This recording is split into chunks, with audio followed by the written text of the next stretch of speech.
si on commence à donner un premier smartphone, ils ne rentrent pas dans la chambre à coucher. C'est là que tous les problèmes vont en découler. Notre génération, on va dire, a peut-être servi de crash test. Il y a effectivement des géants de la tech qui se soucient pas du tout du bien-être de nos enfants ni du nôtre, qui se soucient avant tout de maximiser le temps qu'on y passe. Et on fait tout dessus. C'est clairement le prolongement de notre bras, de notre main en permanence. Moi, dans mon enfance, je mettais un DVD, il y avait un début et il y avait une fin, et on allait au cinéma, il y avait un début et une fin. Là, il y a un début, il n'y a pas de fin. C'est ça la perte de contrôle. On nous a donné des outils très puissants, sans limite, mais aussi sans mode d'emploi. La meilleure des protections, effectivement, c'est pas un AirTag dans le cartable, c'est pas un smartphone, c'est la relation. La meilleure des protections, c'est la relation. Je me suis dit, j'ai volé du temps à mes enfants. 5 heures par jour, c'est 76 jours de 24 heures par an. C'est 15 ans dans une vie si tu vis jusqu'à 85 ans. Reprenez le pouvoir. Vous êtes la première génération à vous brûler avec ces outils hyper puissants. Mais vous serez peut-être du coup la première génération à trouver les antidotes.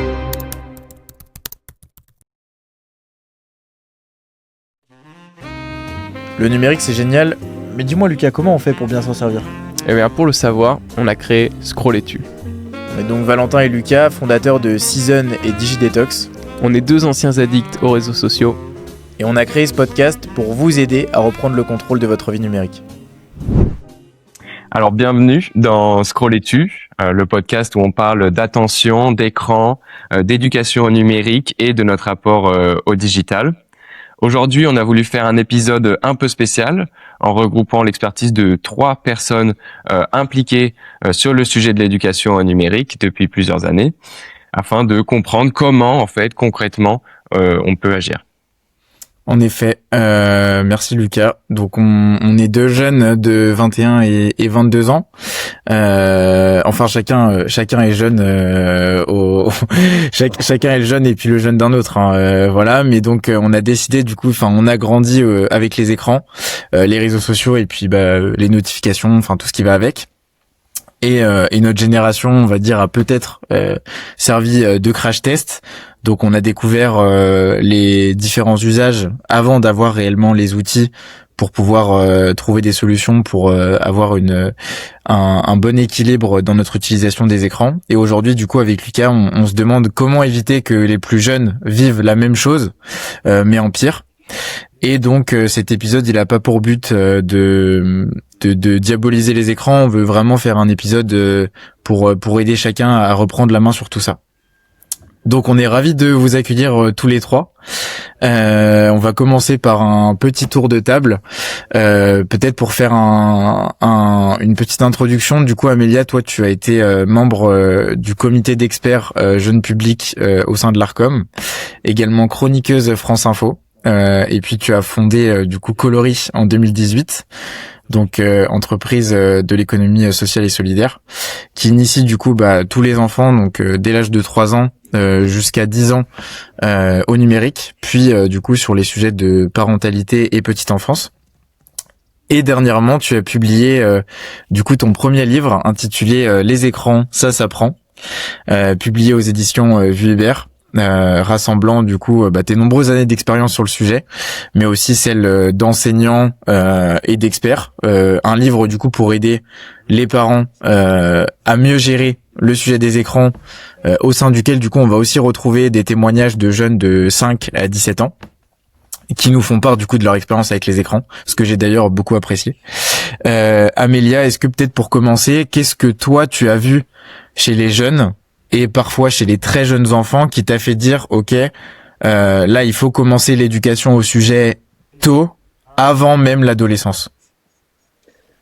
Je crois ce qu'on peut tous observer, c'est que l'hyperconnexion, elle concerne les enfants dès le plus jeune âge, finalement, avec des chiffres d'utilisation des écrans journaliers qui sont quand même assez édifiants et bien loin des recommandations officielles de la Commission européenne ou de l'Arcom ou de toutes les organisations qui se saisissent de ces sujets.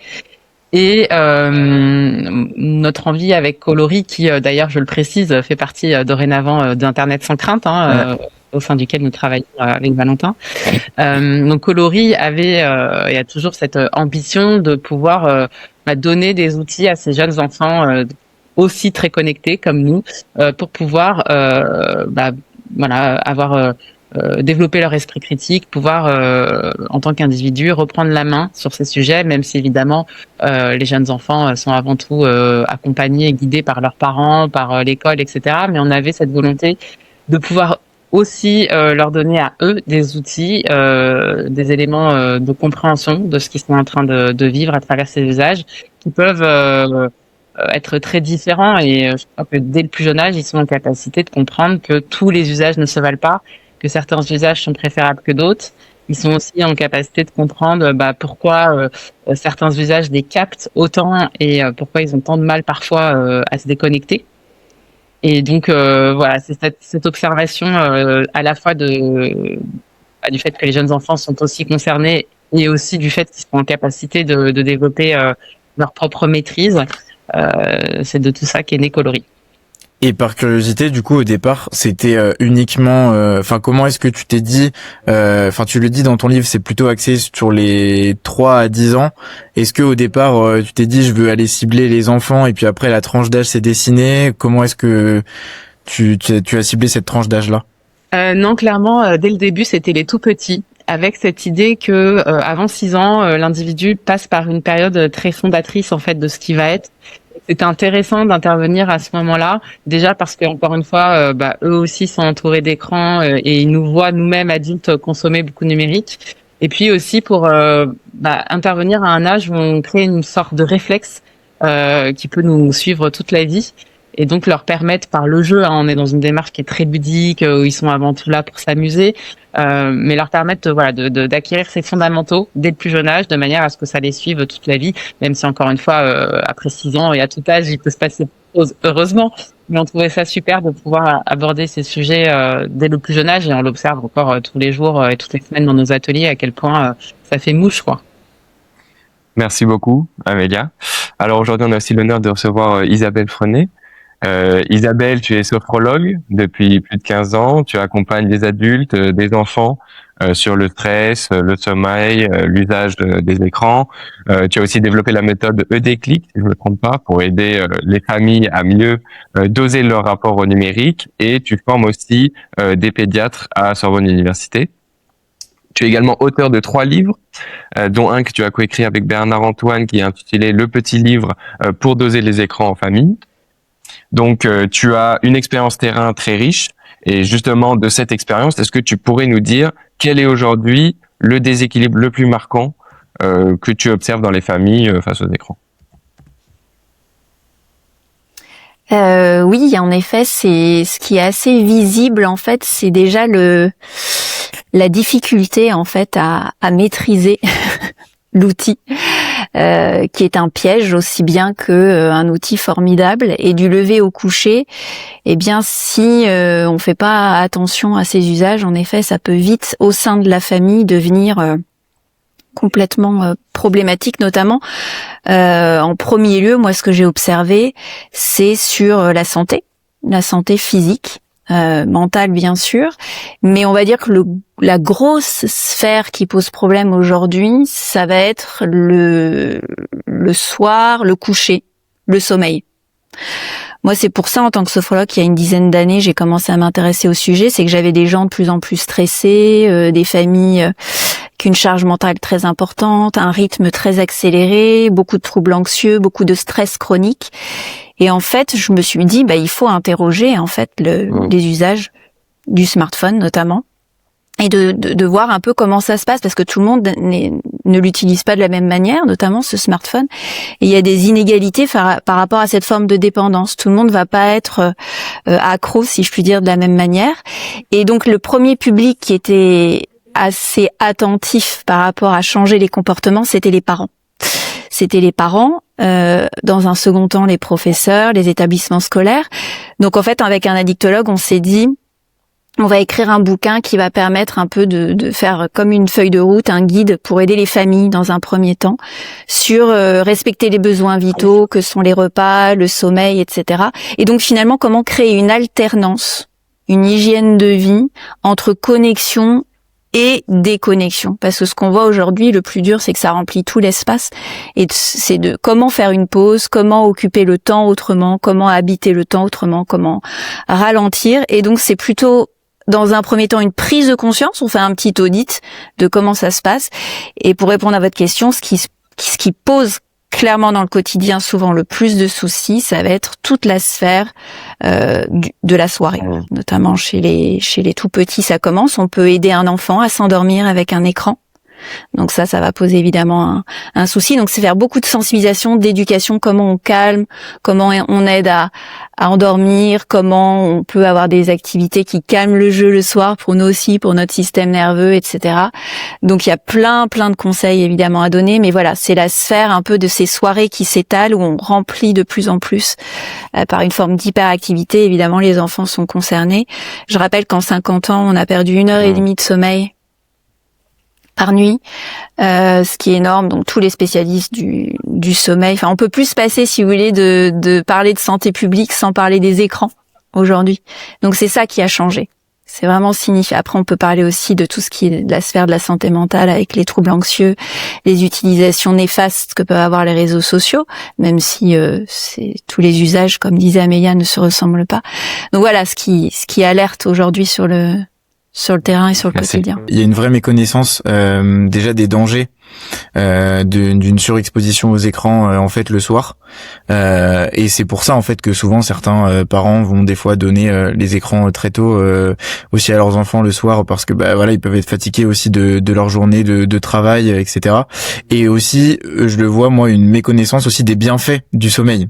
Et donc en fait le couple des deux fait que on en arrive à ce que tu viens de nous dire, à ces 1h30 en moins sur ces 50 dernières années, et en fait cette sensibilisation et cette éducation à ces deux sujets, elle permet aussi de concilier du coup le manque de connaissances sur les bienfaits et puis sur les dangers, pour en fait reprendre la main de façon plus consciente du coup sur tout ça.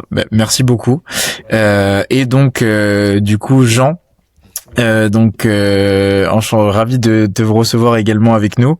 Donc Jean, toi tu es engagé dans l'éducation numérique depuis plus de 25 ans.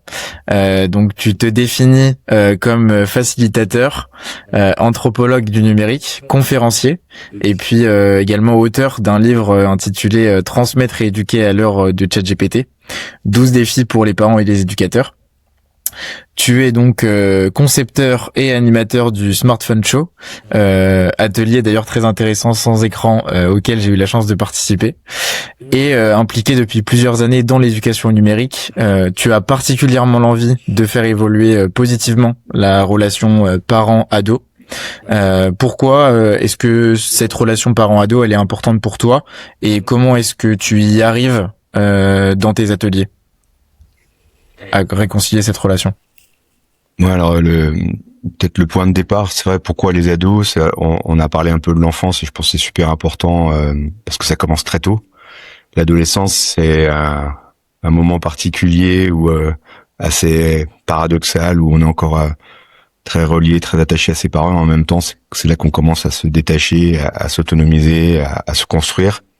Et c'est vrai que statistiquement, le premier smartphone arrive en France en moyenne à 11 ans, donc au tout début, voire même en préadolescence. Et donc il y a un vrai sujet, d'abord parce que on peut considérer que c'est quand même trop tôt pour plein de raisons, même si ça dépend de chaque enfant, de chaque famille, parce que c'est les deux raisons qui fondent je vais dire cette acquisition un peu trop tôt, c'est savoir où est son enfant, voilà, et avoir peur qu'il soit pas socialisé. Voilà, c'est ce que disent les parents à chaque fois dans les ateliers.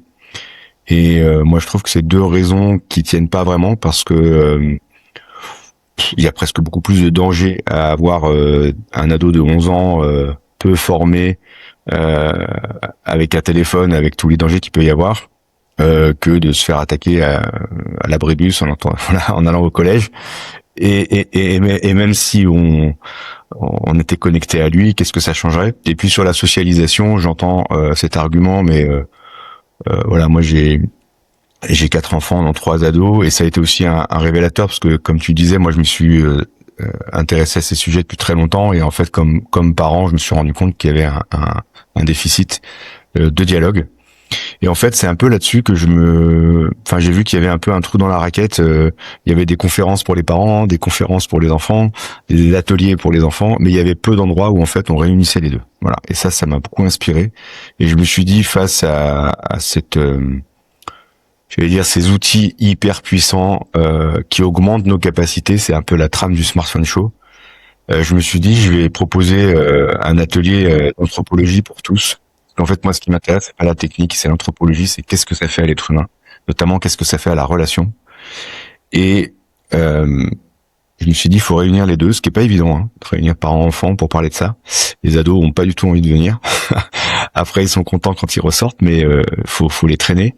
Les parents, parfois, ils attendent que c'est un peu la dernière minute, ou vraiment quand ça commence à être vraiment le conflit. Mais en même temps, c'est un énorme soulagement. Je crois qu'on peut faire beaucoup de choses par le dialogue. On peut résoudre beaucoup de choses. C'est très fécond. Parfois, c'est juste des petites graines qu'on pose. Et en fait, l'idée, c'est d'explorer les augmentations permises par le téléphone. Ce que j'ai appelé, moi, les super pouvoirs. Par exemple, c'est accessible H24, ça a réponse à tout, c'est hyper rapide. Voilà. Moi, je suis pas accessible H24, j'ai pas réponse à tout et je suis pas très rapide. Mais voilà, avec un téléphone, ça augmente mes capacités. Et donc, l'idée, c'est d'explorer en quoi c'est bon. On va pas diaboliser la technologie parce qu'en fait, elle n'a pas raison d'être diabolisée. Hein. Elle peut être bonne quand on l'utilise bien. Mais en quoi il y a des limites et des dangers à être hyper accessible, avoir réponse à tout, être hyper rapide, etc. Il y a une douzaine de super pouvoirs. Et une fois qu'on a exploré cette augmentation, ses limites et ses dangers, chacun va aller identifier son poison pour lui et l'antidote qu'il pourrait trouver. Et on termine l'atelier avec un dialogue parent-enfant où on va s'ajuster sur les accords et les désaccords et prendre des engagements. C'est-à-dire qu'en fait, c'est non seulement du dialogue, c'est de la sensibilisation avec des petits apports d'expertise de l'animateur, mais surtout, c'est un premier engagement qui peut être tout bête. Je sors le téléphone de ma chambre, je mets un gestionnaire de temps d'écran, je le passe en noir et blanc, je le prends plus aux toilettes. Enfin, je pourrais vous en citer des dizaines. Et bah voilà, c'est un petit changement de posture dans la relation parce que j'insiste vraiment sur la relation. Parce que je crois, et je le disais à Valentin qui est plus jeune que nous et à Lucas, que quand on n'est pas de la même génération, on peut pas vraiment comprendre ce que vivent les jeunes, parce que nous on l'avait pas quand on avait leur âge, et qu'il faut faire un effort de rejoindre nos jeunes et que les jeunes comprennent aussi la posture d'éducation qu'on se doit de tenir, parce que c'est à nous de mettre des limites et ça les rassure. Mais voilà, en fait, toute l'idée de cet atelier et de mes travaux, de ma posture d'anthropologie, c'est d'aller explorer ce que ça fait à l'être humain pour bien en avoir conscience et après faire des choix libres. Hein. Moi, j'ai pas de recette à donner à chacun. Voilà, mais qu'on puisse faire des choix en conscience. Voilà, ça par contre, c'est hyper important pour amener nos jeunes vers l'autonomie dans l'usage des outils. Voilà. Merci beaucoup, Jean. En tout cas, de mon point de vue, je trouve que exactement le dialogue, c'est vraiment la meilleure méthode parce que c'est un lien de confiance quelque part qu'on crée entre les parents et les enfants, et puis donc dialoguer, et essayer que chaque partie apporte sa solution et apporte son compromis au problème. Je pense que c'est la meilleure solution. Maintenant, une question pour Amélia, peut-être.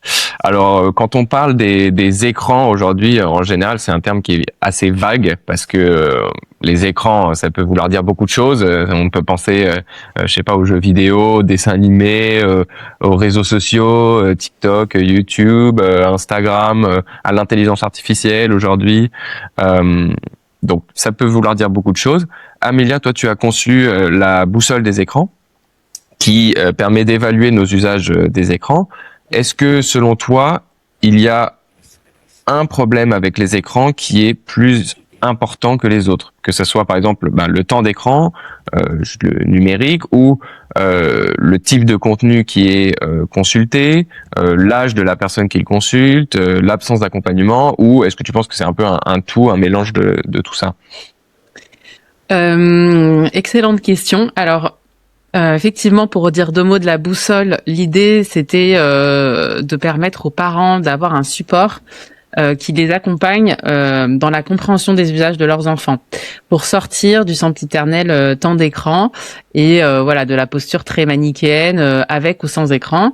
Et donc on a essayé de montrer aux parents quels étaient les différents critères pour leur d'appréciation des usages numériques de leurs enfants. Et donc effectivement, pour un usage donné, il faut regarder à la fois l'âge, le contenu proposé à l'enfant, le contexte. Est-ce que l'enfant est seul? Est-ce que c'est le matin? Est-ce que c'est le soir? La durée, évidemment, qui doit rester encadrée, raisonnable.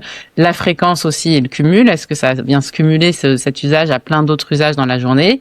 Les ressentis après usage, et on voit bien aussi que ça c'est intéressant de voir qu'il y a certains enfants qui sortent du numérique assez facilement, voilà, sans trop d'émotions particulières, et d'autres pour lesquels au contraire ça va susciter des émotions très fortes, voilà, et très compliquées.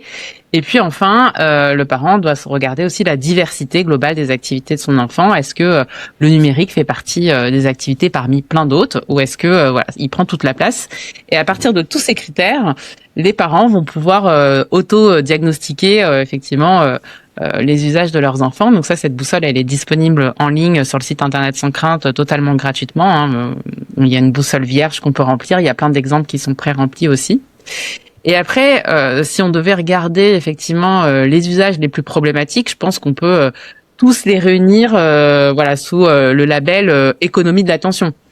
Et derrière cette économie de l'attention, il y a effectivement des géants de la tech qui se soucient pas du tout du bien-être de nos enfants ni du nôtre, hein, qui se soucient avant tout de maximiser le temps qu'on y passe.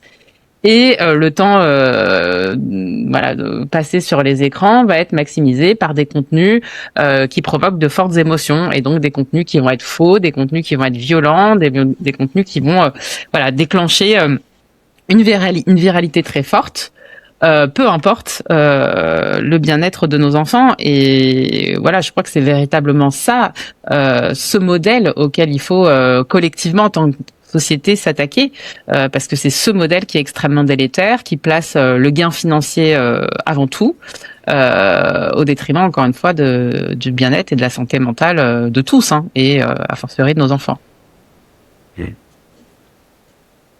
Merci beaucoup. Merci Amélia. Je me permets de rebondir aussi sur du coup justement l'usage que peut en faire le jeune. Aujourd'hui, déjà, je trouve qu'en amont de l'usage, il y a aussi ce réflexe de prendre l'écran, qui est parfois beaucoup plus instinctif que ce qui pouvait l'être avant. Et nous, on l'observe aussi avec Lucas. Je pense que aussi chacun a pu l'observer à sa propre échelle. On a de plus en plus de mal à s'ennuyer, du moins aussi nous dans notre génération des 18-25 ans. Ou alors plutôt on a plus de mal à accepter entre guillemets l'ennui, on va dire, quand il est là, mais aussi du mal à se concentrer sur une durée plus importante, se forcer des fois aussi de ne pas répondre maintenant, parce que on est un peu dans une génération du tout de suite, où aussi voilà, il faut des fois on a l'impression de se sentir responsable d'être en permanence disponible. Et donc répondre directement, sinon des fois on peut être vu comme quelqu'un qui ne répond pas assez vite, etc. Ou parfois même voilà, justement accepter de ne pas être disponible constamment par peur de louper quelque chose. Est-ce que Isabelle, tu as pu observer aussi ces signaux soit d'ennui, enfin de capacité du coup avoir du mal à s'ennuyer, ou tout simplement cette volonté de répondre presque de façon instantanée chez les enfants, chez les ados que tu as pu rencontrer? Est-ce qu'il y a, t'as vu des problématiques qui ont évolué aussi sur ces sujets-là? C'est une excellente question, parce qu'en effet, c'est principalement le smartphone qui pose le plus de soucis, puisqu'il est partout, tout le temps, dans la poche, et on fait tout dessus. Donc c'est clairement le prolongement de notre bras, de notre main en permanence, et c'est celui-ci qui pose le plus de soucis, et dès le plus jeune âge, et pour nous tous. Ce qui fait que moi je constate aujourd'hui que cette forme de dépendance, qui est à la fois comportementale et, dans ce que tu soulignes, en fait, qui devient affective aussi. C'est-à-dire que dans certains cas, le fait d'avoir une frustration qui devient intolérable au vide, à l'ennui, au fait de pas pouvoir, comme je disais tout à l'heure, habiter le temps autrement, que ça soit par se reposer, avoir une activité créative, etc. Il y a plusieurs facteurs. Il y a quelque chose qui concerne tout le monde, c'est la vitesse de la société. C'est pour ça que les psychiatres parlent d'une société qui favorise l'addiction. C'est parce qu'on est dans cette vitesse-là, du tout de suite et d'urgence, et de ne plus avoir finalement une hiérarchisation des priorités. Donc ça pose souci aussi quand j'interviens en entreprise sur les fameuses digital detox, etc. Ça parle de comment faire une pause, comment en effet travailler, ne pas être sollicité par les notifications. Donc bien sûr que ça demande, et d'autant plus pour un cerveau immature d'adolescent, vous vous rendez bien compte que pour nous c'est déjà ultra difficile de reprendre le contrôle, d'avoir cette forme de résistance par rapport à ce que ces mécanismes sous-jacents des plateformes qui captent notre attention, qui sait exactement bien où aller se situer dans notre cerveau là-dessus. Donc un ado, vous pensez bien que si on l'aide pas à réguler en effet l'utilisation, c'est bien sûr sans fin. Moi, dans mon enfance, je mettais un DVD, il y avait un début et il y avait une fin, et on allait au cinéma, il y avait un début et une fin. Là, il y a un début, il n'y a pas de fin. C'est ça la perte de contrôle. C'est qu'à un moment donné, si son cerveau cognitif ne reprend pas la décision, avec un choix conscient, comme disait Jean, de se dire voilà, j'ai fait 15 minutes d'Instagram, il va falloir pouvoir passer à autre chose. C'est ça en fait toute la sensibilisation des plus jeunes âges à faire, avec évidemment des ressentis, des émotions chez le tout petit. Moi j'ai une petite fille qui a 3 ans et demi, elle a jamais vu une télé allumée et je ne lui montre rien parce que je sais que ça serait pour le moment ingérable à l'arrêt, et il va falloir apprendre à gérer en effet comment on passe à autre chose, comment on fait diversion ou comment on propose. Et en fait, en tant que parent, ce qui est ultra difficile avec les enfants et les ados, c'est d'être force de proposition pour diluer l'écran, qu'il n'y ait pas, comme disait Amélia, de jauger un peu, est-ce que l'écran prend toute la place, que ça soit dans le travail et dans les loisirs, ou comment on peut injecter et proposer d'autres nourritures, d'autres ressources, qu'elles soient sportives, qu'elles soient culturelles, qu'elles soient artistiques. Parce que à un moment donné, il faut pas se leurrer, il y aura beaucoup d'écrans et ça sera comme ça. Mais voilà, est-ce qu'on aura créé une antidote? Est-ce qu'on aura passionné? Est-ce qu'on aura capté l'attention aussi autrement sur d'autres sujets? Ça, c'est ultra important. Donc moi, souvent, ce que je conseille, ça paraît un peu radical, mais pour sauver sa peau, c'est de se fixer une durée. Ça marche très très bien. C'est-à-dire que quand on fait du jeu vidéo et qu'on commence à le faire ensemble, c'est 30 minutes avec évidemment un contenu adapté. Vous voyez ce que je veux dire? C'est pas open bar. C'est le même sujet que l'alimentation. On ne grignote pas du lever au coucher non-stop. On ne va pas grignoter de l'écran du lever au coucher. Vous voyez, c'est toute cette hygiène en fait à apprendre à sensibiliser. Hyper intéressant parce que surtout c'est un peu ce qu'on est tenté de faire en fait. Les notifications nous encouragent justement à grignoter en permanence. D'ailleurs, je t'en reparlerai potentiellement Isabelle, mais hier en discutant avec quelqu'un, j'ai découvert une application qui s'appelle Detox.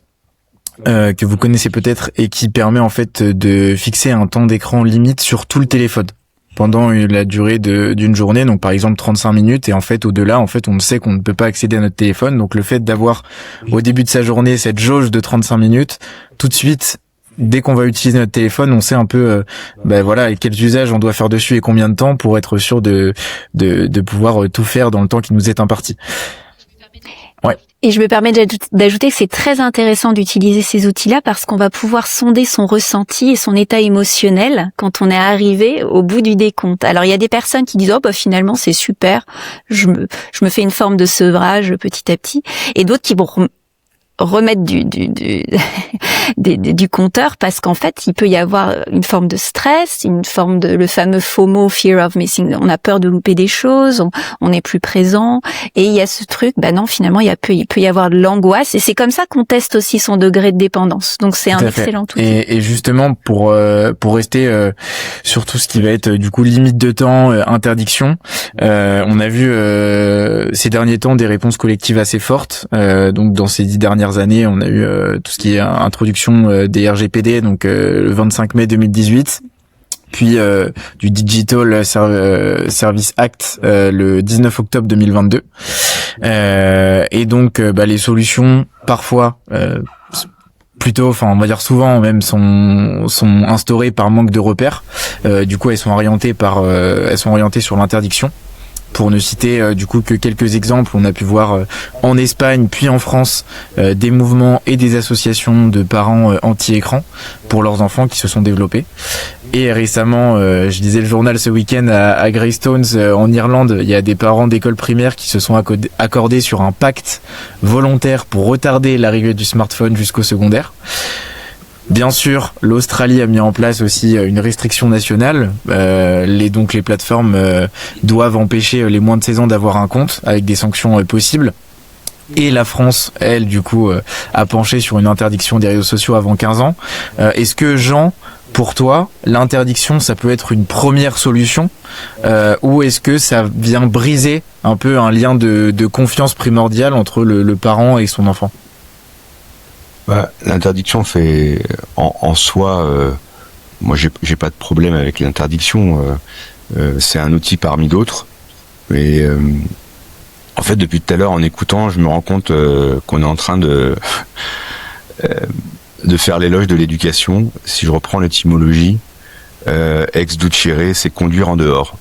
Ducere, là, c'est très précis. On conduit le duc, le duce ou même l'aqueduc, ça conduit l'eau. Il y a des limites à gauche et à droite, et voilà. Mais c'est conduire en dehors vers l'autonomie. Et là, depuis tout à l'heure, quand je vous entends, je me dis, en fait, c'est poser des limites pour le soir, poser des limites de temps d'écran. Donc, on fait l'éloge de la limite avec des outils qui, par nature, sont sans limite, quasiment sans limite. C'est ce que je disais tout à l'heure sur les super pouvoirs. C'est accessible tout le temps, ça va super vite, on peut tout faire, on a l'impression de tout faire, alors que nous-mêmes, on a une nature limitée.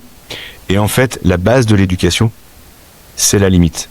Pas pour frustrer, pour justement conduire en dehors, pour être autonome, pour s'épanouir. Et moi, donc, je vois une contradiction totale entre des outils qui sont sans limite et le principe même de l'éducation qui est l'art de poser des limites pour autonomiser un jeune. Voilà. Donc, moi, interdire, pour moi, ça fait partie des outils. Simplement, il faut d'abord voir si c'est possible d'interdire, dans quelles conditions, pourquoi.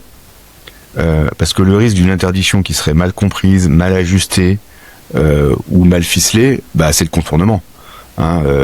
Et alors là, c'est peut-être encore pire.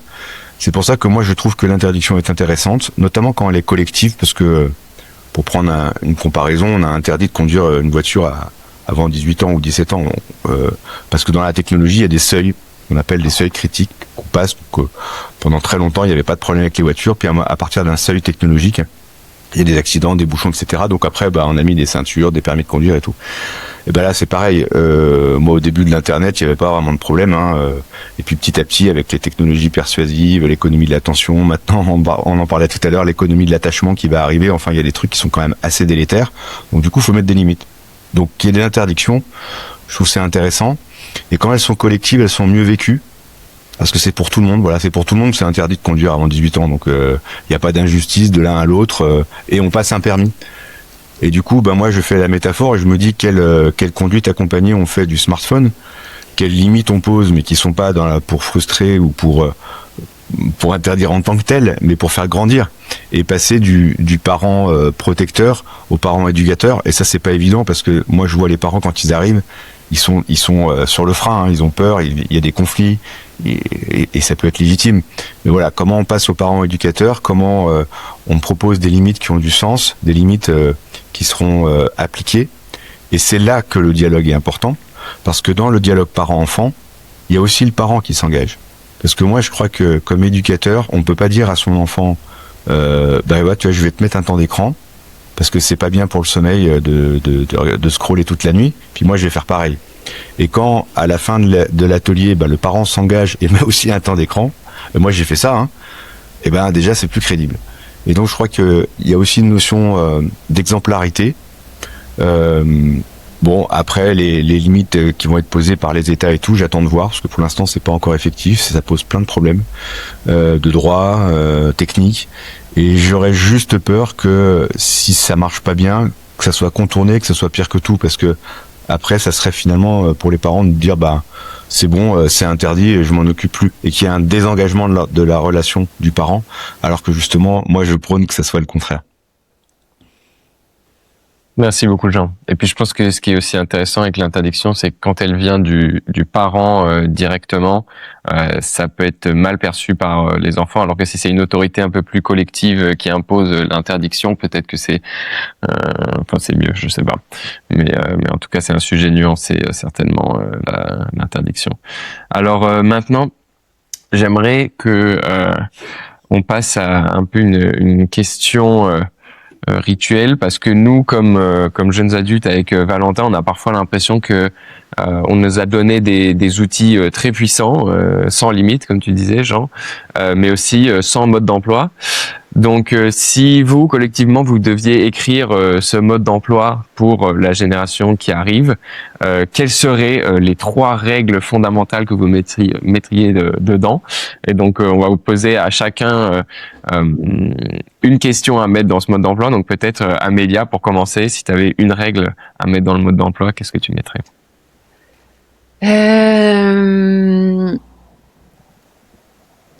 Alors, c'est une règle, mais qui s'applique plutôt aux parents. Là, c'est un mode d'emploi pour les jeunes, c'est ça? Pour tout, c'est très bien. On peut faire un mode d'emploi collectif dans le cadre d'un dialogue parent-enfant.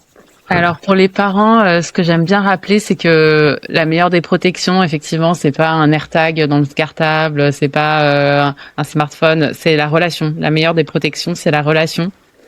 Et un enfant qui est dans une relation de confiance, où il sait que il peut compter sur son parent, même si le parent a réussi à mettre des limites. Et c'est ça l'enjeu, c'est réussir à limiter sans nuire à cette relation et à ce lien. Il va pouvoir se tourner vers son parent quand il a un problème, et notamment sur les réseaux, voilà. Donc je proposerais cette première règle. Parfait, merci beaucoup. Et après, vas-y Valentin, tu voulais dire quelque chose? Ouais, non, vas-y, tu peux continuer. Si tu veux. Non, Isabelle, toi, quelle serait ta règle?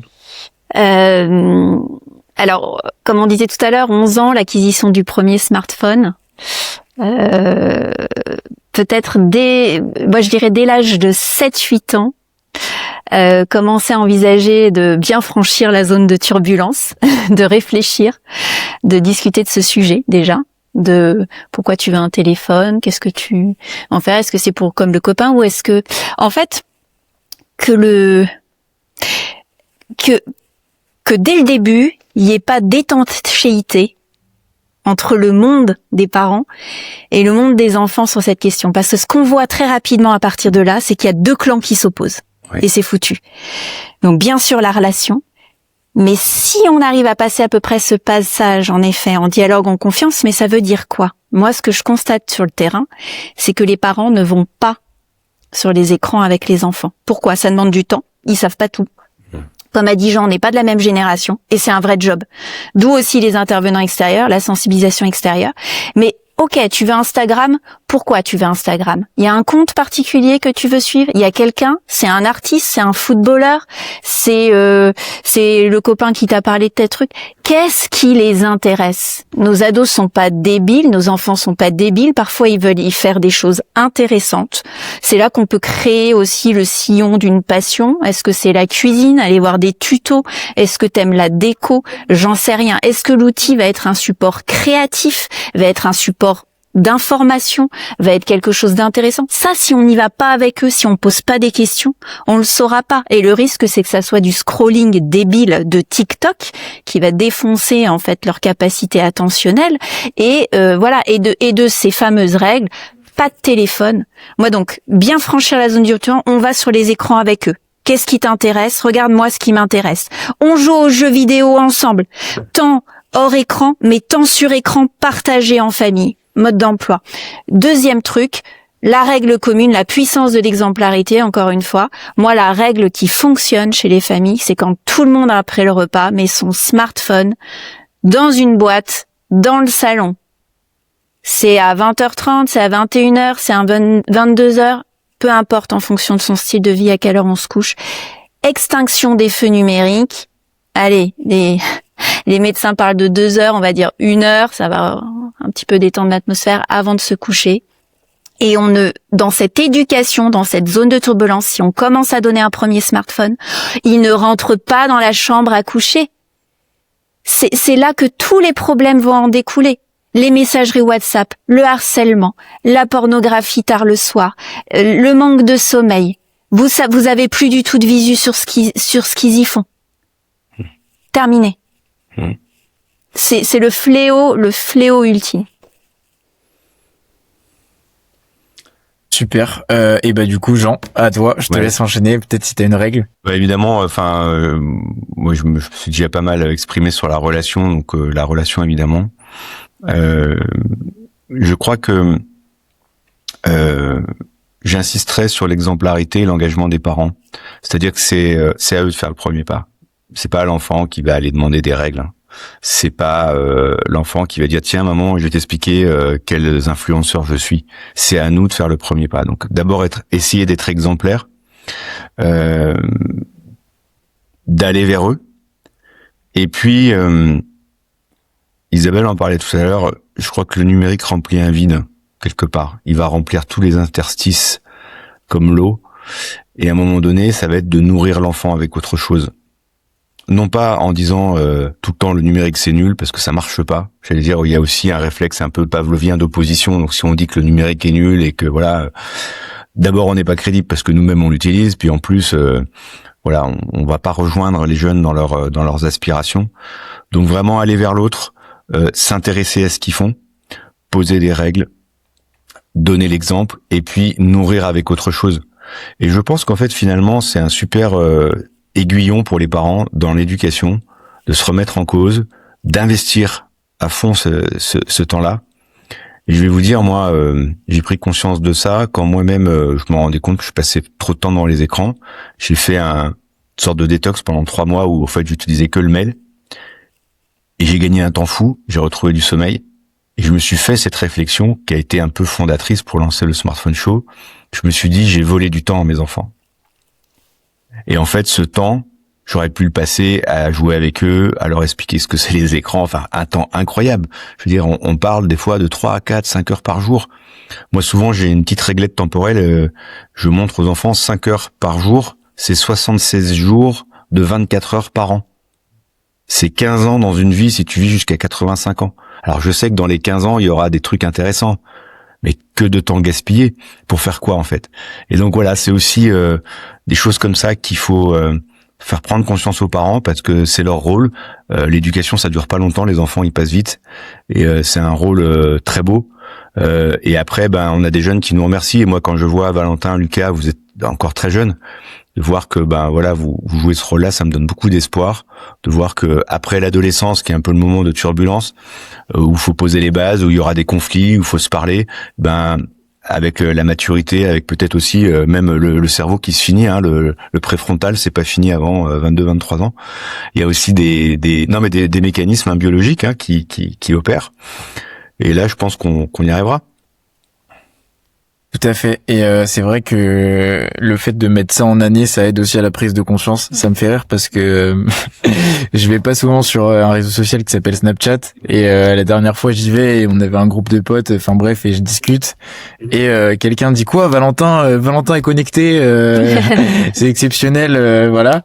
Et il me dit, je crois que j'ai dû tuer ton temps d'écran sur Snapchat. Et du coup, je lui envoie mon screen comme quoi aujourd'hui j'étais à 7 minutes. Et elle me dit, ah oui d'accord, faut que tu m'aides. Moi, je suis à 24 heures sur TikTok. Elle m'envoie le screen de 24 heures sur TikTok sur la semaine. Et elle me dit vraiment j'ai besoin d'une solution et tout. Et là je me dis tout simple comme ce que t'as fait du coup en le passant en année. Et du coup j'ai calculé, j'ai dit on va essayer. J'ai été plus optimiste, je me suis dit les femmes vivent plus longtemps que les hommes, elles vont vivre jusqu'à 90 ans. Voilà, du coup il lui reste 68 années de vie. Et donc après j'ai multiplié ça par du coup parce que c'était environ un jour par semaine, donc par 52, et j'ai divisé par 365 et ça faisait environ 9,6 ans du coup passé sur TikTok. Et du coup, je lui ai dit, est-ce que ça t'aide? Enfin voilà, mais je trouve que le fait de ramener tout ça en année, c'est là où on se rend compte vraiment du temps que ça nous prend, du temps potentiellement du coup perdu, comme tu l'as dit, qui pourrait être passé avec ses enfants ou à faire autre chose. Donc, et moi, je trouve que c'est un très bon moyen d'en prendre conscience. Et du coup, ça me permet d'enchaîner sur sur peut-être un sujet, les sujets qu'on n'évoque pas assez ou qui peuvent aussi aider à la prise de conscience, qui sont les sujets qui ne sont pas forcément assez évoqués dans le débat public. Selon toi, Isabelle, qu'est-ce qu'on n'entend pas assez du coup dans le débat public sur les enfants, sur les ados, les écrans? Quels sont, on va dire, les thèmes de sensibilisation cruciaux qui ne sont pas suffisamment abordés? Tout à l'heure, on parlait du sommeil. Est-ce que pour toi, il y en a d'autres, ou alors, enfin voilà, est-ce que t'as une idée par rapport à ça? Oui, ce qui est notoire, notamment dans les interventions que je fais dans les établissements scolaires, c'est que la sensibilisation par rapport aux réseaux sociaux arrive de plus en plus tôt. Pourquoi ? Parce que 67% des 6-10 ans, ils sont déjà présents. Alors, pas parce qu'ils ont déjà un smartphone, parce qu'ils prennent celui de leurs parents ou de leurs frères et sœurs, ou qu'ils y sont exposés chez des cousins, chez des copains, etc. Donc ça, c'est ultra alertant, parce qu'il n'y a pas eu justement ni de prévention de quoi que ce soit. Et donc, on se doit en effet d'arriver le plus tôt possible sur ce que je vous disais tout à l'heure, le harcèlement, les fake news, potentiellement les mauvaises rencontres, les images choquantes et violentes, la pornographie, etc., etc., pour déjà en fait engager un dialogue. Moi-même, j'ai été surprise des enfants de 6, 7, 8 ans. En fait. Et donc en fait, ce qu'on sait pas trop, et ce qui est ultra difficile pour le parent, c'est de se dire que potentiellement on peut déjà amorcer ce genre de discussion, ou dire est-ce que toi tu vois des trucs qui te paraissent bizarres, ou c'est quand même c'est flippant quoi, de se dire que c'est potentiellement des sujets qui peuvent arriver, et donc se mettre déjà dans cette posture d'accueil, de dialogue, en effet, pour que si justement il y a exposition ou quelque chose qui pose problème, on puisse avoir la porte ouverte derrière. Les psychologues le disent mieux que moi, à partir du moment où il y a un récit sur des images, on est dans la société de l'image, c'est l'image qui impacte, qui est violente, qui agresse, qui sidère le cerveau, et donc à partir du moment où il y a un récit, où il y a un langage dessus, on commence à réparer quoi. C'est-à-dire que ça va pas laisser des traces potentiellement sur la vie sexuelle après, enfin des traces de trauma si vous voulez. Et donc on le voit aussi chez les tout petits, quand on conseille un petit dessin animé ou qu'on introduit des temps d'écran, c'est à dose homéopathique, 10-15 minutes, avec un parent qui va faire raconter, ah oui, alors petit ours brun, il va dans la cuisine, il prend une casserole, il machin. Et donc en fait, c'est plus de l'écran passif, mais c'est en effet, voilà, une discussion autour du numérique, autour de l'écran. Et ça change tout. Donc oui, ce qui m'alerte, c'est l'exposition très précoce à des contenus complètement inadaptés. Quand on voit qu'à 2 ans, c'est presque déjà 56 minutes par jour d'écran, et on ne sait pas quoi, c'est, vous voyez, en termes de concentration, de troubles du langage, ça oui, les troubles du langage, on le voit de plus en plus et de plus en plus tôt. Des enfants à 3-4 ans qui n'ont pas le nombre de vocabulaire, qui s'expriment pas comme ils devraient quand ils arrivent en maternelle, parce qu'ils ont été exposés soit à la maison, soit chez des nounous, en fait, sur des temps beaucoup trop longs d'écran, et qui sont plus dans la relation, dans l'acquisition, en fait, de sensorielle, en fait, d'accéder au monde, mais qui sont trop, en fait, dans leur monde sur écran. Voilà. Non, mais ça m'alerte, vraiment. C'est vrai, et Desmurger en parle très bien d'ailleurs dans son livre La fabrique du crétin digital, sur non seulement l'exposition aussi très jeune à des contenus parfois violents, et aussi potentiellement du coup les conséquences indirectes associées à tout ça. Et d'ailleurs ça me fait penser, récemment il y a eu la plateforme Coco, je sais pas si vous en avez entendu parler, qui a réémergé, qui avait été interdite en 2024 en fait, qui est une plateforme de discussion en ligne qui est accessible, où en fait faut juste justifier qu'on a plus de 15 ans, mais en fait après on peut être mis en relation avec des pédocriminels ou voilà, donc ça pose aussi beaucoup de questions, et donc c'est pour ça que je te rejoins totalement sur la relation et le dialogue qui est pour moi vraiment important. Il y a pas d'âge pour commencer à en parler. Et depuis tout à l'heure d'ailleurs on parle beaucoup des enfants, mais les adultes sont parfois eux-mêmes dépendants au téléphone, moi le premier. Et donc comment on fait du coup pour montrer l'exemple? Est-ce qu'il faut fixer aussi ses propres règles en tant que parent? Je te pose la question, Jean. Oui, je crois que c'est indispensable. Hein. C'est un des partis pris forts que j'ai moi en instaurant ce dialogue parents-enfants dans les smartphone shows, c'est de dire d'engager les parents. Engager les parents, peut-être la première chose, finalement, en se retrouvant avec son ado et avec d'autres ados et d'autres parents dans un atelier, c'est juste un petit peu de sincérité et d'humilité de dire que finalement, moi, dans les ateliers, tout le monde exprime qu'il est dépendant à son smartphone. Alors ça fait un peu alcoolique anonyme, hein, des fois on est en cercle, mais c'est la vérité et je crois que il faut être en vérité. Et je crois qu'un enfant qui entend que son père ou sa mère est aussi accro que lui, ils sont pas bêtes les enfants, ils comprennent qu'il y a un problème. Du coup voilà, déjà ce premier pas d'être sincère, d'être authentique. Après ça n'empêche pas qu'on n'est pas dans la même posture, on est des parents, on est des adultes, mais donc voilà, reconnaître ça. Quand je disais tout à l'heure donner un exemple, ça veut dire qu'à un moment donné, moi, à la fin de l'atelier, il y a les parents qui s'engagent. Et notamment à faire autre chose. Moi, j'ai eu l'autre jour un parent qui disait, il fait la conversion en heures qu'on vient de faire tout à l'heure, là. Il regarde 5 heures sur Insta à scroller le soir pour se vider la tête, pour se vide pas du tout la tête d'ailleurs. Et il dit, à la fin de l'atelier, il dit, ok, je désinstalle Insta et je m'inscris à un cours de salsa. Ça faisait des années qu'il voulait apprendre à danser la salsa et donc il s'est rendu compte le temps qu'il perd des parents. Il s'est dit en fait, parce que moi on lui avait fait prendre conscience un peu de tout ça. Et donc c'est dire en fait je vais donner l'exemple, je vais agir, je vais prendre des mesures concrètes. Il y en a plein, on en donne dans l'atelier, il y a des tips. Alors je rejoins tout ce qui a été dit, hein, la boîte bien sûr. Moi je retiens les 3 N, c'est facile à retenir. On met son téléphone en noir et blanc pour arrêter de solliciter le réseau de salience du cerveau, parce que toutes ces technologies persuasives sont construites pour exciter le réseau de salience du cerveau. Alors bon, le seul ennui, c'est quand vous voulez montrer une photo des vacances, elle est en noir et blanc, mais il y a des réglages où vous pouvez le remettre tout de suite en couleur, c'est assez facile, mais en gros, vous avez plus ces couleurs qui viennent vous solliciter, les pastilles rouges, etc. Le deuxième N, c'est les notifications. Il faut les enlever, il faut les régler, il faut faire des choix. Et puis le troisième N, c'est cette boîte, c'est la niche. C'est-à-dire qu'en fait, on met le téléphone dans une niche, c'est-à-dire qu'il n'est pas tout le temps sur nous. Moi, il a fallu que je casse 2 téléphones parce qu'il était dans ma poche arrière pour comprendre. Je pense que c'est un petit signe qui m'a été envoyé. Enlève-le de ton corps.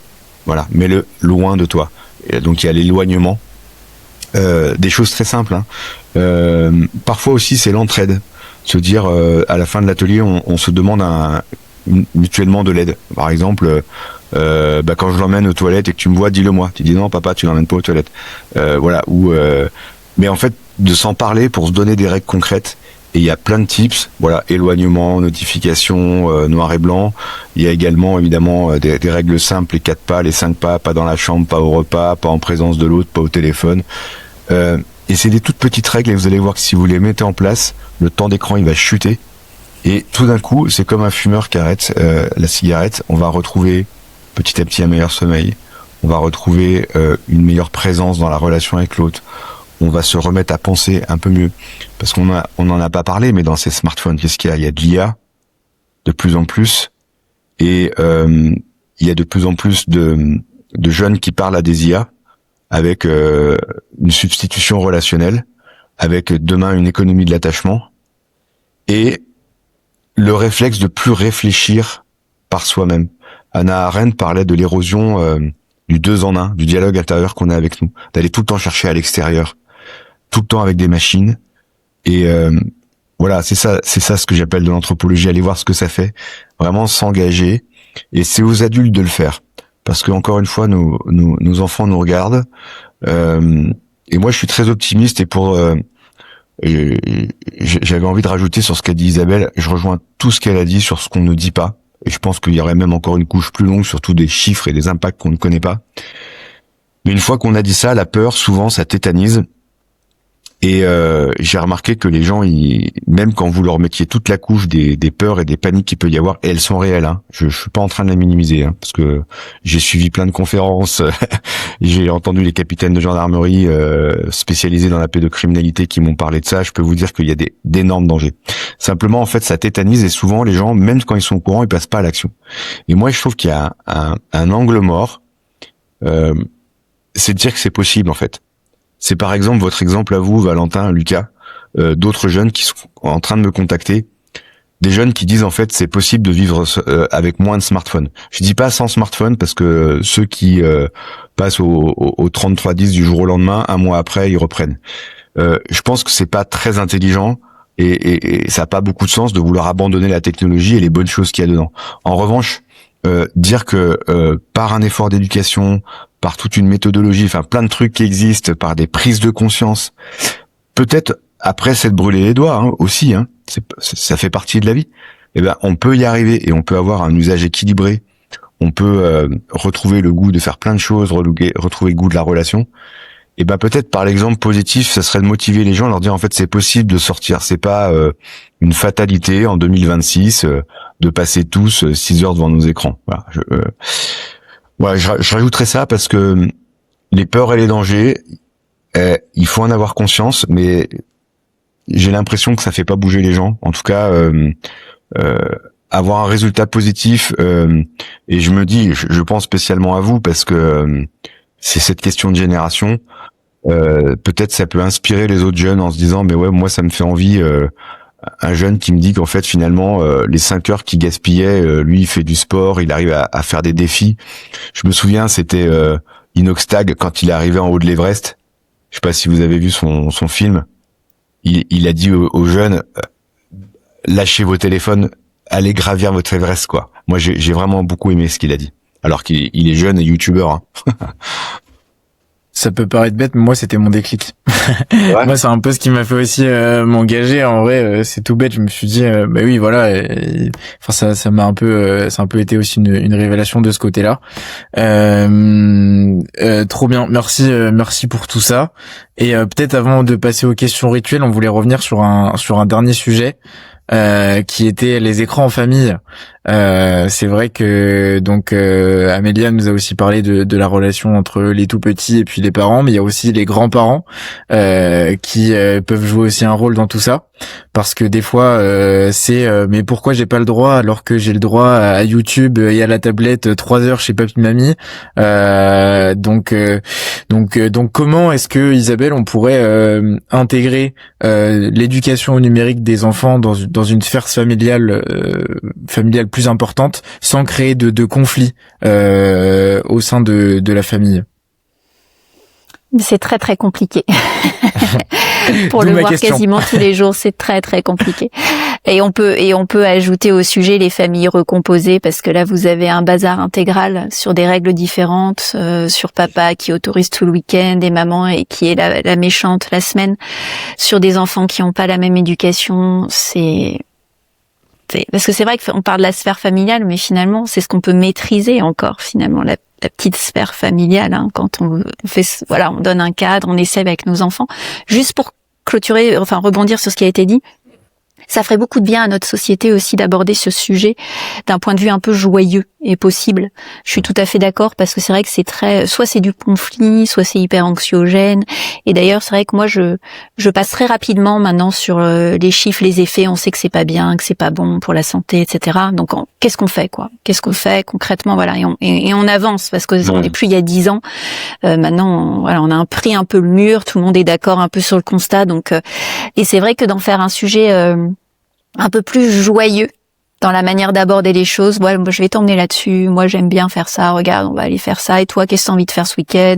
Ok, il y a quelques règles à la maison. Mais voyez, de se détendre un peu, donner de l'oxygène et de se dire, d'ouvrir un peu les vannes là-dessus. Pour le sujet des grands-parents qui sont, on le sait, les seniors hyper accros à leur smartphone et qui se sont hyper bien adaptés au numérique, même pour faire toutes leurs démarches, etc. Il y a pas vraiment de conseils en la matière. Chaque famille a son fonctionnement. Il y a des familles qui sont ultra dysfonctionnelles. Il y a des familles où les gens s'entendent bien, où en fait c'est des c'est des griefs sous-jacents de longue date qui vont aller se cristalliser sur ce sujet-là. Enfin bref, c'est la zizanie totale. Moi, j'ai une famille, il y a pas longtemps, la maman était au bout du rouleau parce que c'est le grand-père qui a offert un smartphone à sa fille sans en parler à personne. Elle était même pas demandeuse. Enfin bref, il y a tous les cas de figure. Bon, qu'est-ce qu'on fait quand je pense que le parent est encore quand même le principal décideur de ce qui est bon pour son enfant. Donc c'est dommage que grands-parents aillent un peu contre certaines règles d'éducation. Après, qu'il y ait un peu plus d'écran chez papy et mamie le week-end, bon, pourquoi pas. Mais moi, je pense que ce qui est intéressant de faire comprendre à l'enfant, c'est qu'en fonction du lieu où se trouve, il y a des règles qui peuvent être différentes. C'est-à-dire que, oui, ma copine, elle a eu son smartphone à 11 ans, voilà, moi j'aimerais bien, il y a de la frustration. Oui, mais à la maison, c'est pas comme ça. Bon, voilà, chez papy, mamie, il y a peut-être un peu plus, mais là, tu retrouves, il y a l'école, il y a le rythme qui est différent. Voilà, peut-être associer, l'utilisation, elle est beaucoup liée au lieu et à l'environnement. Vous voyez?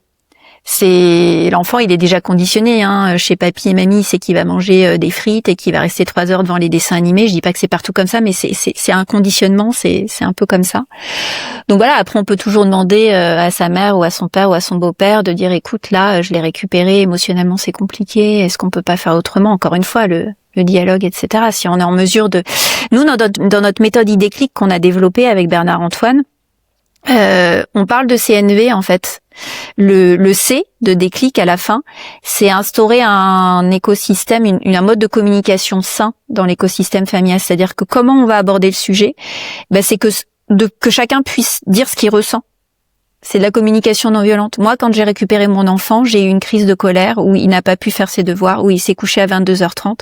Je me suis sentie démunie, j'étais en colère contre toi. Ok, toi, qu'est-ce que t'en penses? Et ça se rencontre. Et en fait, oui, on a besoin de beaucoup de communication non violente sur ce sujet-là. Et quand Jean disait tout à l'heure que on s'engageait en tant que parent, oui, sur ses propres ressentis. Quand t'es resté 2 heures dans ta chambre, dit Jean, sur tes jeux vidéo, moi j'étais triste parce que j'aurais voulu faire autre chose avec toi. Ok, on peut être impacté par l'émotion de l'autre. Par contre, si on est sans arrêt en train de charger, en dire tu vas être puni, tu vas être ceci, vous voyez cette force en fait de clan opposé, elle va se cristalliser encore plus.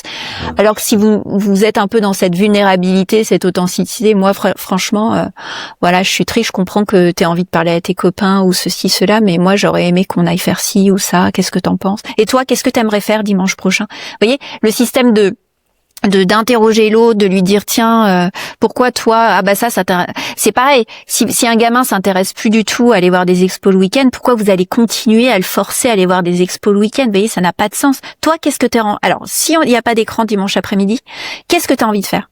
Tu veux m'aider à choisir le prochain canapé? Tu veux qu'on repeigne le salon ensemble? Qu'est-ce qui te botte, toi? Et en fait, on n'est pas dans cette culture-là, c'est ce qui bloque encore, parce qu'on a encore un rapport très vertical d'autorité et moins d'horizontalité à se dire que notre ado, c'est un individu à part entière qui a des ressentis. Vous aussi, à 20, 22 ans, il y a des trucs, vous avez envie, vous avez pas envie. Il y a des règles communes, il y a le socle commun qui est le cadre avec les règles, les 4 pas, ce qu'on veut. C'est-à-dire que tu restes pas dans ta chambre quand tout le monde est autour de la table. Il y a des trucs qui sont pas négociables. Il y a un pacte qui est pas négociable. Et puis après, il y a une souplesse sur toi t'as droit à la parole, t'as droit de pas avoir envie de faire ça, ou plutôt d'avoir envie de faire ça, et peut-être qu'on va avoir des nouvelles idées, de nouvelles choses à faire ensemble, etc., etc. Mais c'est du boulot, C'est comme le couple, c'est du boulot, et parfois on est fatigué, parfois on n'a pas envie, mais se mettre autour d'une table et décider un petit peu de ça fait vachement de bien en fait, les familles qui vraiment se disent, même des mamans qui ont réussi à faire venir le papa autour de la table. Ok, voilà. Et des pères, par exemple, qui veulent pas du tout s'impliquer sur le sujet, qui sont beaucoup soit sur leur jeu vidéo ou leur smartphone, de se dire 1 fois par semaine, il y aura un jeu de société en commun. Ok, le papa s'engage à faire ça 1 fois par semaine. Donc on le bloque pas par ailleurs, mais il y a un engagement du tous ensemble sur autre chose à un moment donné. Mais ce qui est essentiel à dire, c'est que c'est quelque chose, je le vois au quotidien, qui est possible avec un certain niveau d'éducation. Moi, j'adapte beaucoup mes présentations. Évidemment, quand j'interviens ici au Havre, en zone prioritaire, dans un quartier qui s'appelle Coquerioville, vous pensez bien que ce discours que je suis en train de vous faire est complètement hors sol, qu'il y a des gens qui sont au chômage, qu'il y a des gens qui pensent qu'aller faire une activité, ça va coûter très cher. En fait, on parle pas la même langue. Donc, comment on fait? Là, on trouve des petites alternatives à la maison. On trouve le petit podcast au lieu de l'écran. On trouve une petite recette de cuisine à faire avec son enfant de 3 ans. Et pas le mettre devant un dessin animé, on l'inclut. Que des petites choses comme ça à tricoter au quotidien en fonction de la réalité de la famille à qui vous adressez. Bien sûr, il y a les grands principes généraux, les grands conseils, etc. Mais allez dire à une maman qui fait des ménages à 5 heures du matin et qui limite n'a pas grandi elle ici et qui pense que mettre son enfant sur un écran c'est vachement mieux parce qu'il va apprendre des trucs qu'elle ne sait pas elle-même. Parfois aussi on pense bien faire. Il y a des familles qu'on rencontre comme ça. Et en fait, faut leur parler une autre langue, quoi. Il faut vraiment s'adapter sur. Et puis pour le coup là, l'argument santé. Ouais, ça va. Vous allez dormir moins bien. Même chez l'ado, il a pas tant d'impact que ça, l'argument santé. Vous savez quand est-ce qu'il commence à avoir un impact? Quand je fais de la sensibilisation sur des temps d'échange à l'université aussi, ici au Havre avec des étudiants qui dorment 4 heures et qui arrivent plus à étudier et qui sont venus ici faire des études, parfois qui étaient d'Afrique du Nord ou même d'ailleurs les internationaux et qui s'endorment en cours la journée, qui ont dormi 4 heures parce qu'ils ont scrollé jusqu'à 2 heures du mat et qui sont en train de se dire je vais échouer. Mon avenir professionnel. Et là, oui. Là, il y a un impact par rapport à des examens, par rapport à un avenir professionnel, par rapport à, non, en fait, ça fonctionne pas, quoi. Là, j'arrive même plus à aller à ma séance de sport par la privation de sommeil et parce que j'arrive plus à me concentrer. Et donc, en fait, je suis en train de foirer complètement mes études, quoi.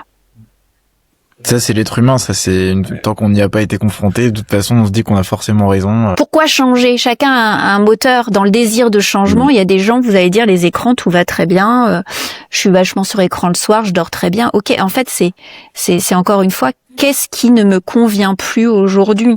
Pour moi ou pour ma famille, qu'est-ce que j'ai envie de changer?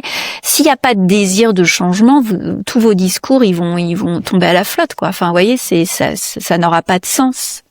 J'avais envie de rebondir sur, si je peux, Valentin et Lucas.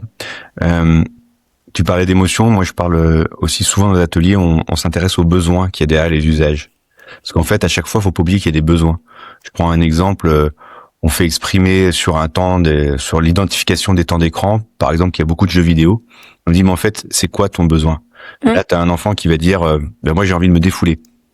Ok. Je me dis, mais est-ce que quand t'as fait 2 heures de jeux vidéo, t'es défoulé? Non, pas trop, voire même je suis encore plus énervé. Ok. Donc en fait, la question c'est, j'identifie les besoins qu'il y a derrière mes usages et je vais chercher si ces besoins sont nourris. Est-ce qu'ils sont bien nourris ou mal nourris? Parce qu'en fait, parfois c'est un peu de la junk food. Et donc en fait, l'être humain, il est un être de besoins. Et là, on a un écran total qui a la prétention de nourrir tous les besoins. Mais en fait, c'est pas vrai. Des fois, il les nourrit très mal. Et donc je trouve ça c'est le premier truc. Le deuxième, c'est aussi de dire à Isabelle que moi j'ai dans les 30 animateurs qu'on a formés en France qui animent le Smartphone Show, j'ai beaucoup de profils comme toi, Isabelle. J'ai des coachs, j'ai des spécialistes de la relation en fait, conjugale, familiale, parentale, beaucoup plus que j'ai pas du tout de geek, c'est pas du tout le sujet. Donc vraiment, je crois que on a besoin de gens formés comme toi pour parler des écrans. En fait, c'est des spécialistes de la relation qu'il faut, c'est pas des spécialistes des écrans. Et puis la troisième chose, c'est cette question de la fracture numérique donc que tu as évoqué, parce qu'effectivement maintenant on essaye d'aller le plus loin possible dans les publics. Pourquoi? Parce que il y a quand même pas mal de publics pour qui le numérique c'est une émancipation. C'est ChatGPT, ça va pouvoir éduquer mes enfants, parce qu'en fait moi je suis pas français, je parle pas bien, j'ai pas le bac. Et puis c'est formidable garde d'enfants aussi. Une maman solo qui rentre à 20 heures du boulot, qui a 3 enfants, il vaut mieux que le gamin soit devant un écran qu'il aille faire des bêtises dans la cour. Et donc on n'a pas du tout les mêmes contextes, donc il faut aussi regarder ça en face. Et d'où ce travail de médiation, de relation, avec toutes les méthodes qui existent, parce qu'en fait aujourd'hui tout existe, la CNV, là je parlais des émotions, je parlais des besoins, mais c'est vraiment ça l'antidote principal, je crois vraiment à ça. Je dis pas qu'il faut pas des outils comme des applications de temps d'écran, tout ça, mais il faut surtout de la relation, et ça fait du bien à tout le monde et notamment aux adultes. Voilà. Ouais, tout à fait d'accord. Et puis c'est vrai que malheureusement le sujet des inégalités que les écrans créent et renforcent, il est difficile à aborder. Surtout que je pense qu'on rentre vite dans un cercle vicieux de forcément les familles les plus démunies vont forcément être plus peut-être poussé à donner un téléphone très jeune aux enfants, et après on rentre dans un cercle vicieux en fait où c'est les familles les plus démunies qui sont les plus vulnérables. Mais effectivement, je pense que comme tu disais Jean, le dialogue peut vraiment résoudre ça. Alors, est-ce que peut-être maintenant, si ça vous va, on peut terminer par nos 3 questions rituelles, où l'idée c'est répondre un peu rapidement à ces questions. On posera les questions à tous les deux. Alors, pour commencer, quel est votre plus gros vice avec les écrans? Alors, Isabelle, est-ce que tu veux peut-être commencer? C'est l'usage professionnel, bien sûr. Hein, donc la fameuse prospection pour justement aller faire des conférences à droite et à gauche, aller parler de mes livres, etc. Je rencontre beaucoup de gens aussi par ce biais-là. Donc oui, le temps de travail, je dois dire que le temps de travail numérique du coup est important, et de réseaux sociaux. J'y suis beaucoup pour échanger avec des pairs, pour voir ce qui s'y passe. Je suis journaliste de formation, journaliste santé, donc j'aime bien me documenter, donc je peux me perdre très longtemps sur des temps qui vont plutôt être intéressants, je pense, parce que je suis la très mauvaise candidate, moi par contre, j'ai de la chance, j'ai un cerveau qui m'auto-censure assez facilement, et donc je ne vais pas scroller pendant des heures, parce que déjà ça me fatigue rapidement. Et puis j'ai vraiment envie d'avoir du temps intéressant, utile, où j'ai encore un enfant en bas âge et je joue beaucoup et j'aime ça. Tant mieux, parce qu'il y a des parents qui aiment pas jouer, et on a le droit aussi. Mais j'ai fait beaucoup de théâtre, j'aime bien mettre la main dans la pâte à modeler, inventer des histoires, et donc du coup tout ce temps est précieux aussi, plus pour concocter aussi des programmes justement d'activités en dehors des écrans pour la famille, aller voir ce qui se fait comme programmation, etc. Et donc j'ai plutôt l'impression en effet d'avoir un temps, plutôt de l'utiliser vraiment comme un outil, mais après je vous dis, c'est ce temps qu'on a tous de navigation qui peut... Et du coup, un temps sédentaire, vous voyez, on fait quelque chose d'intéressant, on se rend compte, mais ça va faire 1 heure que je suis vissée sur ma chaise et ça me démange de me lever. Voilà. Ouais, la sédentarité, on a pu en parler aussi dans un épisode avec Yannick Guillodeau. Moi, depuis, je me lève et je marche au moins important. Toutes les heures, où je fais des squats. C'est important. 1 heure d'écran, 1 heure assis. C'est vrai. Et du coup, Jean, toi, peut-être, est-ce que tu peux nous parler de ton plus gros vice avec les écrans? J'aime bien la question, parce que c'est une partie de l'atelier Smartphone Show où on demande aux gens d'identifier ce qu'on appelle leur poison, et puis après leur antidote. Et en fait, moi, mon poison, c'est que je suis tellement curieux que pour moi, ces outils, c'est juste un outil sans limite pour, j'allais dire, étancher ma soif de connaître le monde. Sauf qu'en fait, comme il n'y a pas de limite, du coup, c'est un vrai poison, parce qu'en fait, ça s'arrête jamais. Moi, je crois qu'à chaque fois, et d'ailleurs Isabelle le disait, ça fait écho à notre personnalité. C'est-à-dire qu'on a le poison de notre personnalité. Moi, je suis tellement curieux que il faut que je me mette des limites en disant, par exemple, là je lis, ou là je fais rien. J'ai 2 fois 40 minutes de bus. Et il faut que je me mette des limites en disant, là effectivement, je fais rien, ou je lis un livre. Et puis de temps en temps, je me dis, ok, j'écoute un podcast, mais je vais le choisir pour me nourrir et pas subir. Enfin, j'ai pas trop moi les réseaux sociaux non plus, je suis juste sur LinkedIn, j'ai enlevé tous les autres depuis longtemps. Donc j'ai pas ce truc là. Ce que je trouve plus compliqué comme poison, c'est YouTube, parce que YouTube en fait on doit y avoir accès pour s'informer, pour écouter des gens, je trouve que c'est vraiment une plateforme YouTube ou d'autres, je veux dire là où il y a de la vidéo, parce qu'il y a des conférenciers, il y a des podcasteurs, il y a voilà. Et comme il y a le fil algorithmique, il y a des shorts aussi, ça peut être vite piégeux. Donc il faut trouver les astuces pour enlever les shorts, ou alors pour retrouver les podcasts qui sont sur YouTube sur des plateformes de podcasts. Faut trouver mettre ses propres limites. Ouais. Tout à fait. Super. Et pour les 2 dernières questions, on va peut-être distribuer une chacun. Isabelle, est-ce que pour toi, est-ce qu'on peut encore reprendre le contrôle face aux géants de la tech, ou est-ce que le combat est déjà perdu? Faut continuer. En conscience, il faut continuer. Bien sûr, c'est reprendre le contrôle à sa manière, avec ce qu'on veut, ce qu'on a identifié en effet qui pose vraiment problème, quoi. Est-ce qu'on veut regagner du temps? Est-ce qu'on a abandonné un truc qu'on aimait faire? Et moi, mon plus grand défi, c'est la lecture. J'aimerais beaucoup plus lire. Mais c'est vrai qu'on est tellement en fait habitué à des contenus plus courts que en fait moi je trouve que le plus grand antidote aux écrans c'est la lecture quoi. Ça pose, même moi je vois dans les techniques de sophro, la première intention c'est d'aider les gens à mieux se concentrer. Quand vous proposez un protocole de relaxation du sommet de la tête jusqu'au bout des pieds pendant 10 minutes, vous êtes déjà en train de ralentir considérablement et de ok, qu'est-ce qu'elle me propose, de suivre un fil, donc voilà, je pense que c'est plus sur cet axe-là. Merci beaucoup.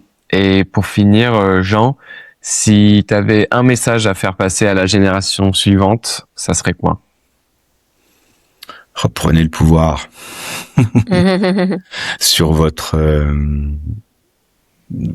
attention, votre concentration, votre système cognitif, votre corps, tous les impacts qu'il y a dessus. Reprenez le pouvoir. Vous êtes la génération, je sais pas si vous êtes sacrifié, en tout cas vous êtes la première génération à vous brûler avec ces outils hyper puissants. Mais vous serez peut-être du coup la première génération à trouver les antidotes et à le porter aux autres. Donc engagez-vous aussi auprès des jeunes pour leur dire ce que vous avez vécu, ce que vous avez trouvé comme solution. Voilà. Si je peux juste dire un truc que j'ai oublié. Bien sûr. J'y crois parce qu'il y a, heureusement, et ça perdurera, il y a des espaces où il n'y a pas besoin de technologie. Au théâtre, un pianiste qui fait ses gammes, un écrivain, ou même si on aime écrire, un menuisier. Bien sûr, il y a beaucoup de loisirs et de métiers et d'activités où aujourd'hui, en fait, c'est pour ça que c'est intéressant d'inviter les personnes à tester ces activités où justement il n'y a pas du tout besoin de l'écran. Pour vraiment, ça, c'est des ressources face à soi-même et face à soi-même, mais dans le groupe, dans la collectivité. Tout à fait. Donc oui, j'y crois pour cette raison-là. Merci beaucoup. Écoutez, merci beaucoup à tous les deux et à Amélia qui est partie. Mais je pense qu'aujourd'hui, ce qu'on retient, c'est que l'éducation numérique, ça repose pas forcément sur une seule règle, comme on a pu le voir. Ça peut dépendre de beaucoup de choses. Ça dépend du contexte, de la situation. Mais en tout cas, ce qui revient souvent dans les échanges qu'on a pu avoir, je pense, c'est que c'est important de poser un cadre et de poser un dialogue autour du sujet, parce que c'est ça qui permet en fait d'en parler, d'accompagner comme il faut, de responsabiliser les personnes qu'il faut responsabiliser, de poser un lien de confiance. Donc je pense que voilà, l'objectif c'est pas de supprimer les écrans complètement, mais c'est d'apprendre à mieux vivre avec et d'améliorer par exemple pour les enfants et les parents la relation entre les deux sur le sujet des écrans. Tout à fait. Et du coup, pour vous retrouver, bon, Amélia est partie, donc je vais volontairement prendre la main. Mais du coup, donc si vous voulez aussi retrouver Amélia, elle fait une session de dédicace aussi pour son livre Les écrans, ça s'apprend. Du coup, à la librairie des Batignolles le 20 mai dans le 17e, et d'autres sessions seront prévues jusqu'au 24 juin. Peut-être Isabelle, tu réalises du coup des conférences, ateliers, aussi des consultations. Comment est-ce qu'on peut te contacter, te retrouver quelque part, te suivre? isabellefreinet.com. Voilà. Ok, trop bien, super. Et du coup, toi, Jean, de ton côté? Moi, je fais également pas mal de conférences dans les établissements scolaires, dans des différents endroits où il y a des parents, des éducateurs, voilà, des mouvements de jeunesse. Moi, je suis joignable avec jean.pouli@gmail.com, voilà. Et puis sur LinkedIn, ou ceux qui sont connectés, je partage pas mal de choses, voilà. Merci beaucoup. Et on mettra toutes ces informations, évidemment, dans la description de l'épisode. Alors merci à tous d'avoir écouté cet épisode de Scroll et Tu. N'oubliez pas, s'il vous plaît, de laisser 5 étoiles sur Spotify et Apple Podcast parce que ça nous aide vraiment. C'est ça qui pousse Spotify à mettre en avant notre podcast. Alors à très vite pour un prochain épisode et merci encore à Isabelle et Jean et Amélia. Merci. Merci. Au revoir. Au revoir.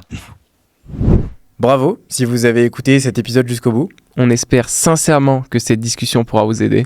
Vous connaissez sûrement un ami, un cousin ou même un voisin qui aurait besoin de quelques solutions. Alors n'hésitez pas à lui partager cet épisode. Parce que parfois, une simple prise de conscience peut tout changer. Vous pouvez nous retrouver sur les réseaux avec Season, l'application pour vous aider à sortir du scroll. Et DigiDetox pour des actions de sensibilisation au numérique en présentiel. Pour nous contacter ou nous faire un retour, toutes nos coordonnées sont dans la description. Et recommandez-nous quelqu'un que vous aimeriez retrouver dans un prochain épisode. Alors on se dit à très vite. C'était Valentin et Lucas dans Scroll et Tu.